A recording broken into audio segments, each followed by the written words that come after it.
നമ്മുടെ ജീവിതത്തെ രൂപപ്പെടുത്തുന്നത് നമ്മുടെ മനസ്സാണ്. എന്താണോ നമ്മൾ ചിന്തിക്കുന്നത് അതാണ് നമ്മൾ. ദുശ്ചിന്തകളാണ് നമ്മുടെ ഉള്ളിൽ ഉള്ളതെങ്കിൽ ആ രീതിയിലുള്ള കാഴ്ചപ്പാടുകളായിരിക്കും നമുക്ക് ഉണ്ടാവുക. ആ രീതിയിലുള്ള സംസാരങ്ങളായിരിക്കും നമ്മളിൽ നിന്ന് ഉണ്ടാവുക.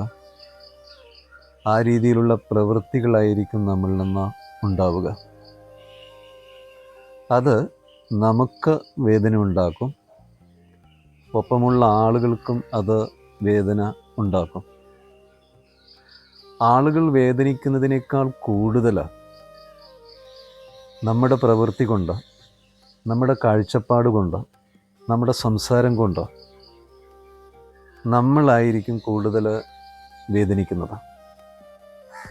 അങ്ങനെയുള്ള ഒരാളാണ് നമ്മളെങ്കിൽ ദുഃഖത്തിന് നമ്മളിൽ നിന്ന് വിട്ടുപോകാൻ കഴിയില്ല. ശുദ്ധമായ ചിന്തകളാണ് നമ്മുടെ ഉള്ളിൽ ഉള്ളതെങ്കിൽ ശുദ്ധമായ കാഴ്ചപ്പാട്, ശുദ്ധമായ വാക്കുകൾ, ശുദ്ധമായ പ്രവൃത്തികൾ നമ്മളിൽ നിന്ന് ഉണ്ടാകും. അങ്ങനെ ഉണ്ടാകുമ്പോൾ സന്തോഷവും ശാന്തിയും നമുക്കൊപ്പം ഒരു നിഴൽ പോലെ ചേർന്ന് നിൽക്കും. അത് ഓരോ ശ്വാസത്തിലും ഓരോ നിമിഷത്തിലും ശാന്തിയും സമാധാനവും ആനന്ദവും അനുഭവിച്ച് നമുക്ക് ജീവിക്കാൻ കഴിയും.